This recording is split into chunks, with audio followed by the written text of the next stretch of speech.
ರಾಷ್ಟ್ರೀಯ ಲಾಕ್ಡೌನ್ ಅವಧಿಯಲ್ಲಿ ಸಿಪಿಐಎಂ ಇದರ ಘಟಕಗಳು ಮತ್ತು ಸದಸ್ಯರು ಎಲ್ಲ ರಾಜ್ಯಗಳಲ್ಲಿ ಉದ್ಯೋಗವನ್ನ ಮತ್ತು ಜೀವನೋಪಾಯವನ್ನ ಕಳೆದುಕೊಂಡವರಿಗೆ ಪರಿಹಾರವನ್ನ ಮತ್ತು ಹಸಿದವರಿಗೆ ಆಹಾರವನ್ನ ಒದಗಿಸಲು ಸತತ ಪ್ರಯತ್ನ ಮಾಡಿದೆ. ಆದರೆ ಹಲವು ಬೇಡಿಕೆಗಳನ್ನು ಜಾರಿಗೊಳಿಸಲು ತುರ್ತು ಕ್ರಮ ಜರುಗಿಸಬೇಕು ಅಂತ ಒತ್ತಾಯಿಸಿ ಜೂನ್ 16ರಂದು ಜಿಲ್ಲೆಯ ಎಲ್ಲ ತಾಲೂಕು ಕೇಂದ್ರಗಳಲ್ಲಿ ಮತ್ತು ಮಂಗಳೂರು ತಾಲೂಕಿನ ವಲಯ ಕೇಂದ್ರಗಳಲ್ಲಿ ಪ್ರತಿಭಟನೆಯನ್ನು ನಡೆಸಿ ಮನವಿಯನ್ನ ನೀಡಲಾಗುವುದು ಅಂತ ಸಿಪಿಐಎಂನ ಕಾರ್ಯದರ್ಶಿ ವಸಂತಾಚಾರಿ ತಿಳಿಸಿದರು. ಅವರು ಮಂಗಳೂರಿನಲ್ಲಿ ಪ್ರೆಸ್ ಕ್ಲಬ್ನಲ್ಲಿ ಸುದ್ದಿಗೋಷ್ಠಿ ನಡೆಸಿ ಮಾತನಾಡಿ, ಭಾರತದಲ್ಲಿ ಕೊರೋನಾ ಸೋಂಕಿತರ ಸಂಖ್ಯೆ ಪ್ರತಿದಿನವೂ ಏರಿಕೆಯಾಗ್ತಾ ಸುಮಾರು 3 ಲಕ್ಷಕ್ಕೆ ಸಮೀಪಿಸಿದೆ. ಅವರ ಪೈಕಿ ಈಗಾಗಲೇ 10,000 ಸೋಂಕಿತರು ಸರಿಯಾದ ಚಿಕಿತ್ಸೆ ದೊರೆಯದೆ ಸಾವನ್ನಪ್ಪಿರುತ್ತಾರೆ. ದೇಶಕ್ಕೆ ಸರ್ಕಾರ ಈ ಮಹಾಪಿಡುಗನ್ನ ಪರಿಣಾಮಕಾರಿಯಾಗಿ ತಡೆಗಟ್ಟುವಲ್ಲಿ ಸಂಪೂರ್ಣ ವಿಫಲವಾಗಿದೆ ಅಂತ ಆರೋಪಿಸಿದ ಅವರು, ಆದಾಯ ತೆರಿಗೆ ತೆರುವ ಮಿತಿಗಳ ಹೊರಗಿರುವ ಎಲ್ಲಾ ಕುಟುಂಬಗಳಿಗೆ ತಿಂಗಳಿಗೆ 7,500 ರೂಪಾಯಿಯಂತೆ 6 ತಿಂಗಳವರೆಗೆ ನಗದು ವರ್ಗಾವಣೆ ಮಾಡಬೇಕು. ಪ್ರತಿ ವ್ಯಕ್ತಿಗೆ ತಿಂಗಳಿಗೆ 10 ಕೆಜಿಯಂತೆ 6 ತಿಂಗಳವರೆಗೆ ಉಚಿತ ಆಹಾರ ಧಾನ್ಯಗಳನ್ನು ವಿತರಣೆ ಮಾಡಬೇಕು.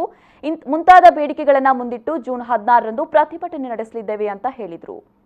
ಸಿಪಿಎಂ ಪಕ್ಷ ಬರುವ 16 ತಾರೀಕಿನಂದು ದೇಶವ್ಯಾಪಿಯಾಗಿ ಗ್ರಾಮೀಣ ಪ್ರದೇಶದಿಂದ ಹಿಡಿದು ಎಲ್ಲ ಕಡೆಗಳಲ್ಲಿ ಈ ಕೊರೋನಾ ವೈರಸ್ ಸಂಬಂಧಪಟ್ಟ ನಿರ್ದೇಶನಗಳ ಅನುಗುಣವಾದ ಎಲ್ಲವನ್ನು ಪಾಲಿಸಿ ಒಂದು ಪ್ರತಿಭಟನೆಗೆ ಕರೆ ಕೊಟ್ಟಿದ್ದೇವೆ.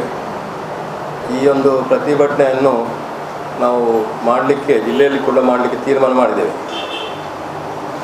ಭಾರತ ಸರ್ಕಾರ, ನರೇಂದ್ರ ಮೋದಿ ನೇತೃತ್ವದ ಭಾರತ ಸರ್ಕಾರ ಈ ಕೊರೋನಾ ಲಾಕ್ಡೌನ್ ಘೋಷಣೆ ಮಾಡಿದ ಅವಧಿಯಲ್ಲಿ ಇವತ್ತಿನ ಪತ್ರಿಕೆ ನೋಡುವಾಗ ಗೊತ್ತಾಗ್ತದೆ 3 ಲಕ್ಷಕ್ಕೂ ಮಿಕ್ಕಿ ಈ ವೈರಸ್ ದಾಟಿದೆ. ಇವತ್ತು ಮಾತ್ರ ಅಲ್ಲದೆ 10,000ಕ್ಕೂ ಮಿಕ್ಕಿ ಜನ ಈ ಸೋಂಕಿಗೆ ಬಲಿಯಾಗಿದ್ದಾರೆ.